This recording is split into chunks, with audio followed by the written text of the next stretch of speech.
Welcome to Manu Samhith YouTube channel. ಆತ್ಮೀಯ ಸ್ಪರ್ಧಾರ್ಥಿಗಳೇ, ಇಲ್ಲಿವರೆಗೆ ನಾವು SSLC ರಿಕ್ರೂಟ್ಮೆಂಟ್ಗೆ ಯಾವ ರೀತಿ ಹೊಸ ಸಿಲೆಬಸ್ ಬರುತ್ತೆ, ಯಾವ ರೀತಿ ಸಿಲೆಬಸ್ ಅನ್ನು ಬಿಡ್ತಾರ ಅಂತೇಳಿ ಕಾಯ್ತಾ ಇದ್ವಿ.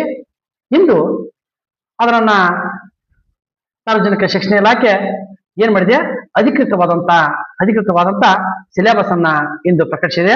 ಆ ಸಿಲೆಬಸ್ ಅನ್ನ ಕುರಿತು ನೋಡ್ಕೊಳ್ಳೋಣ, ಸ್ಪಷ್ಟವಾಗಿ ವಿವರವಾಗಿ ನೋಡೋಣ. ಇಲ್ಲಿವರೆಗೂ ನಮ್ಮ ಚಾನಲ್ ಯಾರು ಸಬ್ಸ್ಕ್ರೈಬ್ ಮಾಡುವೋ ಅವರು ಸಬ್ಸ್ಕ್ರೈಬ್ ಮಾಡ್ಕೊಳ್ಳಿ, ಹಾಗೆ ಬೆಲ್ ಐಕಾನ್ ಅನ್ನ ಪ್ರೆಸ್ ಮಾಡಿ. ಬನ್ನಿ, ಇಲ್ಲಿ ನೋಡಿ, ಆಯುಕ್ತರ ಕಚೇರಿ, ಸಾರ್ವಜನಿಕ ಶಿಕ್ಷಣ ಇಲಾಖೆ, ನೃತ್ಯಂಗ ರಸ್ತೆ, ಬೆಂಗಳೂರು, ಕೇಂದ್ರೀಕೃತ ದಾಖಲಾತಿ ಘಟಕ. Syllabus for 8th to 9th 10th high school teachers recruitment. Paper 1 ಅಂದ್ರೆ ಜನರಲ್ ನಾಲೆಜ್ಗೆ ಯಾವ್ಯಾವ ಏನಪ್ಪಾ ಅಂದ್ರೆ ಕ್ವಶನ್ಗಳು, ಯಾವ ರೀತಿ ಸಿಲೆಬಸ್ಗಳು ಬರ್ತಾವ ಅನ್ನೋದನ್ನ ನಾವಿಲ್ಲಿ ನೋಡ್ತಾ ಹೋಗಿ. ನೋಡಿ, famous books and author's, important inventions and discoveries, basic science and scientific phenomena, hygiene and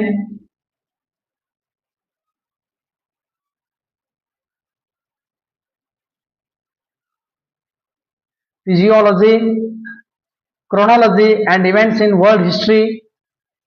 ನೋಡ್ರಿ, ಪ್ರತಿಯೊಂದನ್ನು ಓದ್ಕೊತ ಹೋದ್ರೆ ಬಹಳ ಟೈಮ್ ಆಗುತ್ತೆ. ನೀವು ಪ್ರತಿಯೊಂದನ್ನು ಏನ್ ಮಾಡ್ರಿ, ಯಾವ ರೀತಿ ಬಿಟ್ಟಿದಾರ ನೋಡ್ಕೋತ ಹೋಗಿ. ನೋಡಿ, ಇಲ್ಲಿ ಪ್ರತಿಯೊಂದನ್ನು ಡಿಟೇಲ್ ಆಗಿ ನೋಡ್ಕೋತ ಹೋಗಿ. ಸಿಲೆಬಸ್ ಅನ್ನ ಕ್ಲಿಯರ್ ಆಗಿದೆ, ನೋಡ್ತಾ ಹೋಗಿ.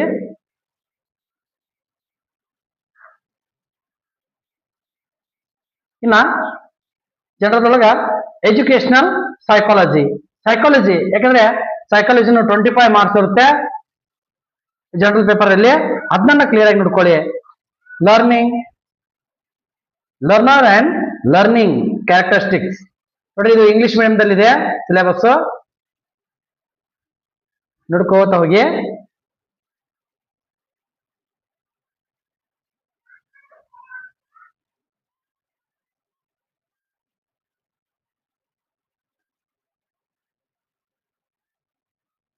ಅದೇ ಕ್ಲಿಯರ್ ಆಗಿ ನೋಡಿ. Learner differences, learning in multi grade settings.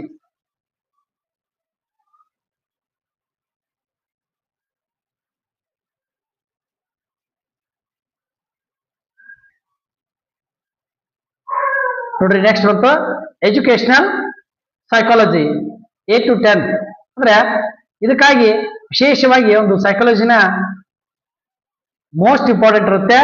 ಯಾವ ರೀತಿಯಾಗಿ ಈ ಸಿಲೆಬಸ್ ಇದೆ ಅನ್ನೋದನ್ನ ಇಲ್ಲಿ ಕ್ಲಿಯರ್ ಆಗಿ ಕೊಟ್ಟಿದ್ದಾರೆ ನೋಡಿ. Meaning and scope of educational psychology, ಅದರ ವಿವರಣೆಯನ್ನ.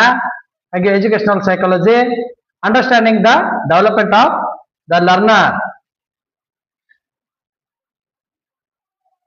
Individual differences among the learners, intelligence, meaning, concept and intelligence quest.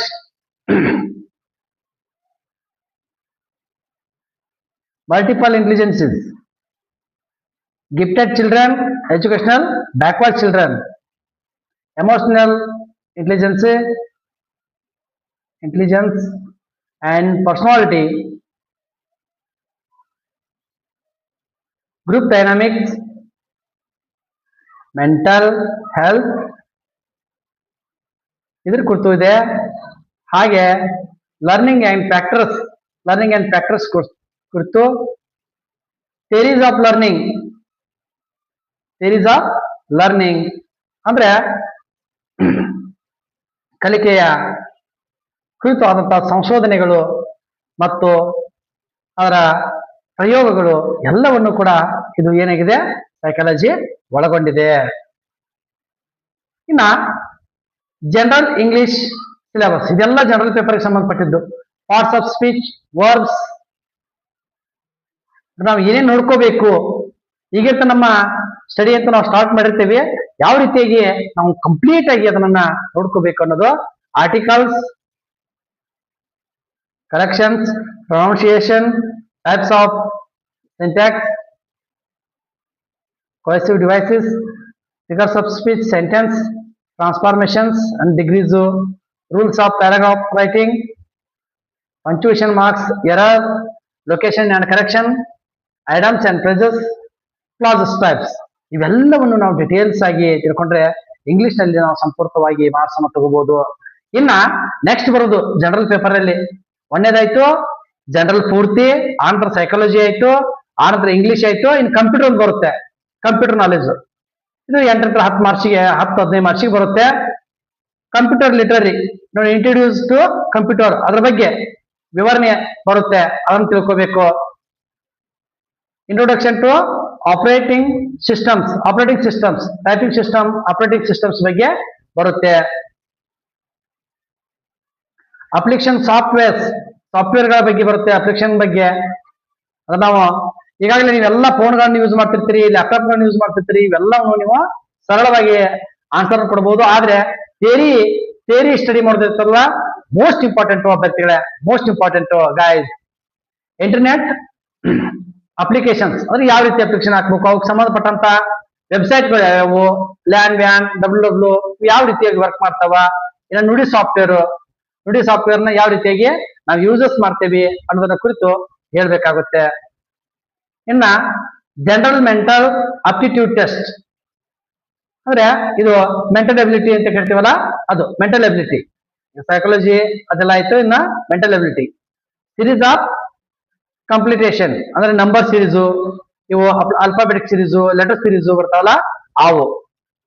ಇನ್ನ ಕೋಡಿಂಗ್ ಡಿಕೋಡಿಂಗ್, ಬ್ಲಡ್ ರಿಲೇಷನ್ಸ್ ಅಂದ್ರೆ ಸಂಬಂಧಗಳು, ಸಹಸಂಬಂಧಗಳು, direction sense test, logical venn diagrams, alphabet test, ಮತ್ತ ಮ್ಯಾಥಮೆಟಿಕಲ್ ಆಪರೇಷನ್ಸ್,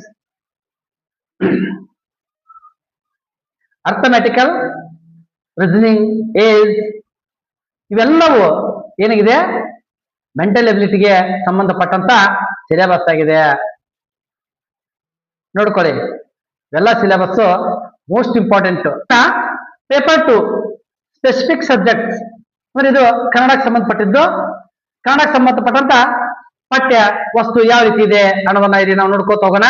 ನೋಡ್ರಿ, ಕನ್ನಡ ಸಾಹಿತ್ಯ ಚರಿತ್ರೆ, ಅದಕ್ಕೆ ಸಂಬಂಧಪಟ್ಟಂತ ಡಿಕ್ಲೇರ್ ಇಲ್ಲಿದೆ. ಪ್ರತಿಯೊಂದನ್ನು ಓದ್ತಾ ಹೋದ್ರೆ ನಿಮಗೆ ಅದೇನಾಗುತ್ತೆ, ಬೇಸರ ಆಗುತ್ತೆ. ನೋಡ್ಕೋತ ಹೋಗಿ.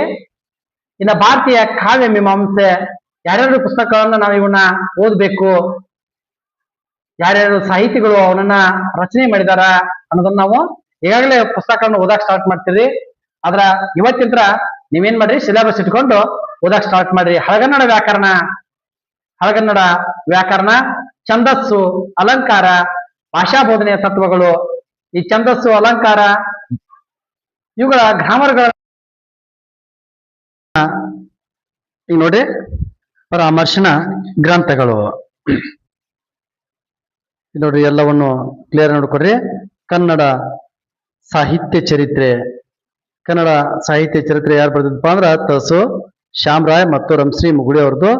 ಭಾರತೀಯ ಕಾವ್ಯ ಮೀಮಾಂಸೆ ತೀನಂಶ್ರೀ, ಕನ್ನಡ ವ್ಯಾಕರಣ ದರ್ಪಣ, ಕನ್ನಡ ಸಾಹಿತ್ಯ ಪರಿಷತ್ ಪ್ರಕಟಣೆ, ಕನ್ನಡ ಕೈಪಿಡಿ 2 ಮೈಸೂರು ವಿಶ್ವವಿದ್ಯಾಲಯದವ್ರದ್ದು. ಅಂದ್ರೆ ಇದು ಯಾಕೋ ಇಲ್ಲಿ ಬ್ಲರ್ ಆಗಿದೆ, ಅದನ್ನ ಕ್ಲಿಯರ್ ಆಗಿ ನೋಡ್ಕೊಳ್ಳಿ ಅಭ್ಯರ್ಥಿಗಳೇ. ಇನ್ನ ಸೆಕೆಂಡ್ ಲ್ಯಾಂಗ್ವೇಜ್ ಇಂಗ್ಲಿಷ್ಗೆ ಸಂಬಂಧಪಟ್ಟಂತ ಸಿಲೆಬಸ್ ಇಲ್ಲಿದೆ ನೋಡಿ.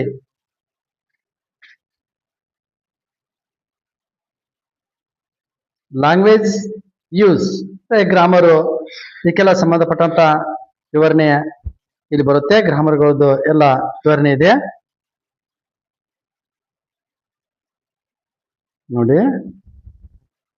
ಸರಿಯಾಗಿ ಡಿಟೇಲ್ ಆಗಿ ಬರ್ಕೊಂಡ್ರ ನಿಮ್ಗೆ ಏನಾಗುತ್ತಪ್ಪ ಅಂದ್ರ ಮುಂದೆ ನಿಮ್ಮ ಎಕ್ಸಾಮ್ ಟೈಮಿಗೆ ತುಂಬಾ ಯೂಸ್ಫುಲ್ ಆಗುತ್ತೆ. ಅಂದ್ರೆ ಈ ಸಿಲೆಬಸ್ ಆಧಾರದ ಮೇಲೆ ನೀವು ಸ್ಟಡಿ ಮಾಡಿದ್ದಾದ್ರ ಸಕ್ಸಸ್ ಅನ್ನ ಗಳಿಸಬಹುದು.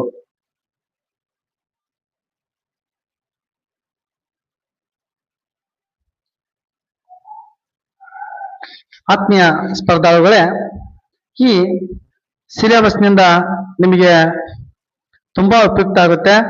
ಯಾಕಂದ್ರೆ ಇಲ್ಲಿವರೆಗೂ ಸಿಲೆಬಸ್ ಇಲ್ಲದೆ ನಾವು ಇದನ್ನು ಓದಬೇಕು ಅಂತೇಳಿ ಕೇವಲ ಹಿಂದಿನ ಸಿಲೆಬಸ್ಗಳನ್ನ ತಿಕ್ಕೊಂತ ಹಿಂದಿನ ಸಿಲೆಬಸ್ಗಳನ್ನ ನಾವೇನ್ ಮಾಡ್ತಿದ್ವಿ, ತಿರುವಿ ಹಾಕ್ತಿದ್ವಿ. ಯಾಕಂದ್ರೆ ನಾವು ಕೂಡ ಈ HSTR ನ ಎಕ್ಸಾಮ್ ನ ಫೇಸ್ ಮಾಡಬೇಕು ಅನ್ನುವಂತ ಆಶೆಗಳನ್ನ ಇಟ್ಕೊಂಡು ಅಭ್ಯಾಸವನ್ನ ಮಾಡಬೇಕಾಗುತ್ತೆ. ಸೆಲೆಕ್ಟ್ ಆಗ್ಲೇಬೇಕು ಅನ್ನುವಂತ ಮನೋಭಾವನೆಯಿಂದ ನಾವೇನ್ ಮಾಡ್ಬೇಕಾಗುತ್ತೆ, ಅಭ್ಯಾಸವನ್ನು ಮಾಡಿದ್ರೆ ಆಗ ನಮ್ಗೆ ಸಕ್ಸಸ್ ಒಂದು 90% ಗ್ಯಾರಂಟಿ ಆಗುತ್ತೆ. ಇನ್ನ 10% ಇದೆಯಲ್ಲ, ಅದು ಲಕ್ಕು, ಕೆಟಗರಿ ವಗೇರೆ ವಗೇರೆ ಎಲ್ಲವೂ ಅದಕ್ಕೆ ಇದು ಬರುತ್ತೆ. ನೋಡ್ರಿ, ಇಲ್ಲಿ ಇಂಗ್ಲಿಷ್ ಆಥರ್ಗಳಿದಾರ, ಆಥರ್ಗಳಿಗೆ ಸಂಬಂಧಪಟ್ಟಂತ ಗ್ರಂಥಗಳನ್ನ ಬುಕ್ ಗಳನ್ನ ಕೊಟ್ಟಿದಾರ. ಆ ಎಲ್ಲಾ ಬುಕ್ಗಳನ್ನ ನಾವೇನ್ ಮಾಡ್ಬೇಕಾಗುತ್ತೆ, ರೆಫರ್ ಅನ್ ಮಾಡ್ಬೇಕು, ಅಂದ್ರೆ ಓದ್ಬೇಕು, ಸಂಗ್ರಹಿಸಿ ಅವನ್ನ ಓದ್ಬೇಕು. ಅಕಸ್ಮಾತ್ ಇವುಗಳಲ್ಲಿ ಯಾವ್ದಾದ್ರು ಒಂದು ಬುಕ್ ನಿಮ್ಮಲ್ಲಿ ಇಲ್ಲಲ್ಲ ಅಂದ್ರೆ ಅದನ್ನ ಈಗಲೇ ತರಿಸ್ಕೊಳ್ಳಿ. ಅಥವಾ ಕೆಲವೊಂದು ಅಭ್ಯರ್ಥಿಗಳಿಗೆ ತರಿಸೋದು ಕಷ್ಟ ಆಗಿರುತ್ತೆ. ಅವನ ನಿಮ್ಮ ಆತ್ಮೀಯರು, ನಿಮ್ಮ ಫ್ರೆಂಡ್ಸು ಅಥವಾ ಲೈಬ್ರರಿಗಳು ಇರ್ತಾವ, ಆ ಲೈಬ್ರರಿಗಳಲ್ಲಿ ಹೋಗಿ ಕಲೆಕ್ಟ್ ಮಾಡ್ಕೊಂಡು ನೀವೇನ್ ಮಾಡ್ರಿ, ಓದ್ಕೊಳ್ಳಿ. ಮೆಥಡಾಲಜಿ, ಇಂಗ್ಲಿಷ್ಗೆ ಸಂಬಂಧಪಟ್ಟಂತ ಮೆಥಡಾಲಜಿ, ಇಲ್ಲಿ ಸುಮಾರು ಯೂನಿಟ್ಗಳದಾವ. ಆ ಯೂನಿಟ್ಸ್ ಪ್ರತಿಯೊಂದನ್ನು ಏನ್ ಮಾಡ್ರಿ, ನೀವು ಸ್ಟಡಿ ಮಾಡಿ. ನೋಡಿ, 13 ಯೂನಿಟ್ಗಳದಾವ. ಇಲ್ಲಿವರೆಗೂ ಏನಾಯ್ತು, ಇದು ಇಂಗ್ಲಿಷ್ಗೆ ಸಂಬಂಧಪಟ್ಟಂತ ಸಿಲೆಬಸ್ ಆಯ್ತು. ಇನ್ನ ಲ್ಯಾಂಗ್ವೇಜ್ ಹಿಂದಿ, ಯಾಕಂದ್ರೆ ಹಿಂದಿ ಶಿಕ್ಷಕರನ್ನು ಕಾಲ್ ಮಾಡ್ಬೋದು. ಯಾಕಂದ್ರೆ ನಮ್ಮ ರಾಜ್ಯ ಸರ್ಕಾರ ಹಿಂದಿ ವಿಷಯವನ್ನು ತೆಗೆದಿತ್ತು, ಹೊಳ್ಳಿ ಅದನ್ನ ವಾಪಸ್ ತೆಗೆದುಕೊಂತು. ರದ್ದತಿಯನ್ನ, ಎಕ್ಸಾಮ್ ಇಲ್ಲ ಅದಕ್ಕೆ ಗ್ರೇಡ್ ಅಷ್ಟೇ ಅಂದಿದ್ರು, ರದ್ದತಿಯನ್ನ ವಾಪಸ್ ತೆಗೆದುಕೊಂಡು ಅದಕ್ಕೂ ಎಕ್ಸಾಮ್ ಅನ್ನು ಮಾಡಿದ್ರು. ಇನ್ನು ಮುಂದ ಏನಪ್ಪಾ ಅಂದ್ರೆ 9 to 12 ಏನಾರ ಹೈಸ್ಕೂಲು ಇದನ್ನ ಮಾಧ್ಯಮಿಕ ಶಿಕ್ಷಣ ಇವುಗಳನ್ನ ಜಾರಿ ತಂದ್ರಂದ್ರ ಆಗ ಹಿಂದಿ ಬೇಕೇ ಬೇಕಾಗುತ್ತೆ. ಆದ್ರಿಂದ ಅದನ್ನ ಏನ್ ಮಾಡಿದ್ರು, ಮುಂದುವರಿಸಿದ್ರು. ಯಾಕಂದ್ರೆ ಸಬ್ಜೆಕ್ಟ್ಗಳು ಚಾಯ್ಸ್ ಇದ್ದಾಗ ನಾವು ನಮ್ಮ ರಾಷ್ಟ್ರದಲ್ಲಿನ ಬೇಕಾದ್ದು ಲ್ಯಾಂಗ್ವೇಜ್ಗಳನ್ನ ನಾವ್ ಏನ್ ಮಾಡ್ಬೋದಾಗಿರುತ್ತೆ, ಆಯ್ಕೆ ಮಾಡ್ಬೇಕಾಗಿರುತ್ತೆ. ಆದ ಕಾರಣ ಎಲ್ಲ ಲ್ಯಾಂಗ್ವೇಜ್ಗಳಿಗೂ ಅಷ್ಟೇ ಪ್ರಿಪರೇಷನ್ ಅನ್ನ ಮಾಡ್ಬೇಕು.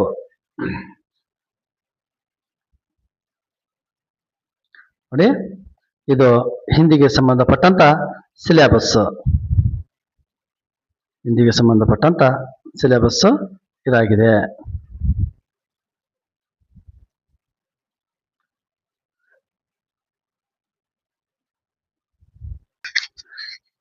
ಮತ್ತೆ ಮರಾಠಿ ಲ್ಯಾಂಗ್ವೇಜ್ಗೆ ಸಂಬಂಧಪಟ್ಟಂತ ಸಿಲೆಬಸ್. ಅಂದ್ರೆ ಈ ವಿಡಿಯೋದಲ್ಲಿ ನಾವು ಎಲ್ಲ ಲ್ಯಾಂಗ್ವೇಜ್ಗಳಿಗೆ ಹಾಗೂ ಜನರಲ್ ಪೇಪರ್ಗೆ ಸಂಬಂಧಪಟ್ಟಂತ ಸಿಲೆಬಸ್ ಅನ್ನ ನಿಮಗೆ ಒದಗಿಸ್ತಾ ಇದ್ದೇವೆ. ಎಲ್ಲ ಸಿಲೆಬಸ್ಗಳನ್ನ ನೀವು ಕ್ಲಿಯರ್ ಆಗಿ ಇದನ್ನ ನೋಡ್ಕೊಳ್ಳಿ. ಲ್ಯಾಂಗ್ವೇಜ್ಗೆ ಸಂಬಂಧಪಟ್ಟಂತ ಸಿಲೆಬಸ್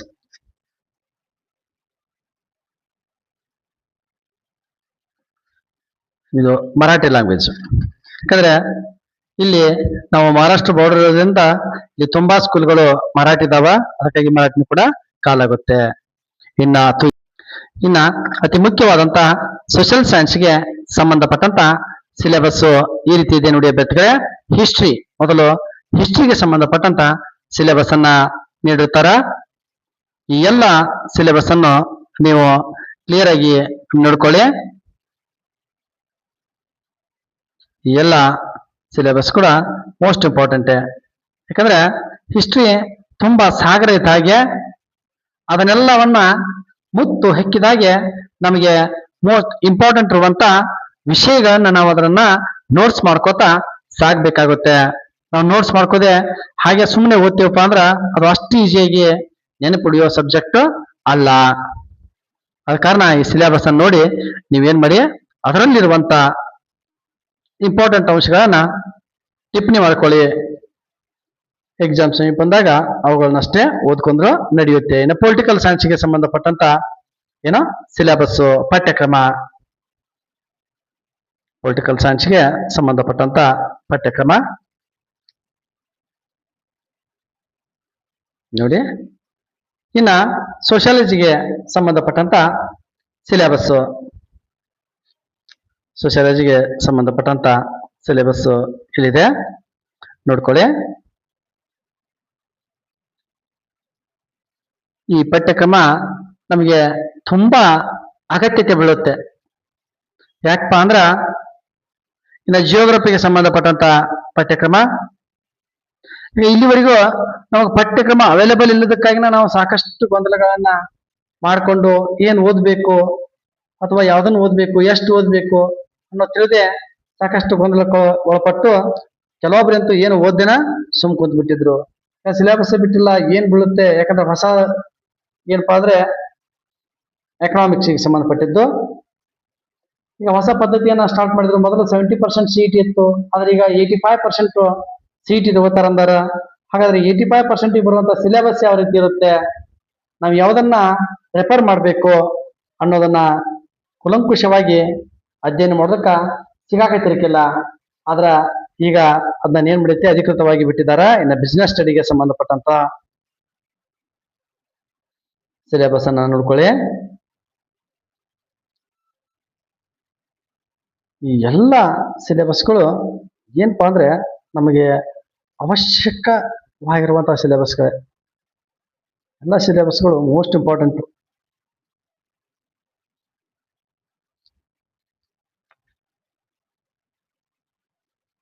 ನೋಡಿ, ಮಾರ್ಕೆಟಿಂಗ್ ಮ್ಯಾನೇಜ್ಮೆಂಟು ಎಲ್ಲವನ್ನ ನೀವೇನ್ ಮಾಡ್ರಿ, ಬರ್ಕೊಂಡ್ ಬಿಡಿ. ಅಥವಾ PDF ಸಿಕ್ಕಂದ್ರೆ ಡೌನ್ಲೋಡ್ ಮಾಡ್ಕೊಂಡು ಫ್ರೆಂಡ್ ತಿಕ್ಕೊಳ್ರಿ. PDF ನಿಮ್ಗೆ ಸಿಗ್ಲಿಲ್ಲಪ್ಪ ಅಂದ್ರೆ ನಮಗೆ ಕಾಮೆಂಟ್ ಬಾಕ್ಸ್ ನಲ್ಲಿ ಕಾಮೆಂಟ್ ಅನ್ನು ಮಾಡ್ರಿ. ನಮ್ಮ ಹತ್ರ ಅವೈಲೇಬಲ್ ಇರುವಂತ PDF ನ ನಾವು ನಿಮ್ಗೆ ಏನ್ ಮಾಡ್ತಾನೆ, ಸೆಂಡ್ ಮಾಡಿಬಿಡ್ತೇವೆ.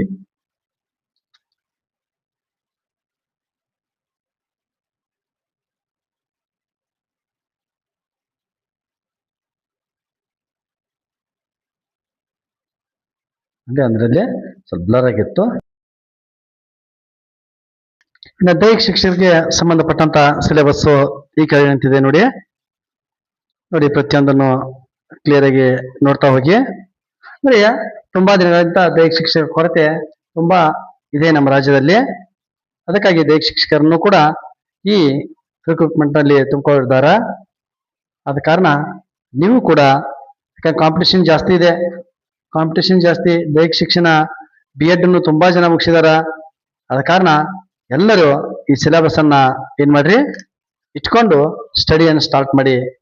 ಅಂದ್ರೆ ಇರೋ ಪೋಸ್ಟ್ ನಲ್ಲಿ ನಮಗೂ ಕೂಡ ಒಂದೆರಡು ಪೋಸ್ಟ್ಗಳು ಬರುವಂತಿರ್ಲಿ, ಒಂದು ಪೋಸ್ಟ್ ಬರುವಂತಿರ್ಲಿ ಅನ್ನುವಂತ ತೀರ್ಮಾನದೊಂದಿಗೆ ನಾವು ಸ್ಟಡಿಯನ್ನ ಮಾಡಬೇಕಾಗುತ್ತೆ. ನೋಡಿ, ಯೋಗ ಬೋಧನಾ ವಿಧಾನ. ಇನ್ನ ಮೆಥಡಾಲಜಿ ಬಂತು. ಮೆಥಡಾಲಜಿಗೆ ಸಂಬಂಧಪಟ್ಟಂತೆ ಸಿಲೆಬಸ್ ಇಂಗ್ಲಿಷ್ ನಲ್ಲಿದೆ. ಅದನ್ನ ಟ್ರಾನ್ಸ್ಲೇಟ್ ಮಾಡಿಕೊಂಡು ನಾವು ತಿಳಿದುಕೊಳ್ಬೇಕಾಗುತ್ತೆ.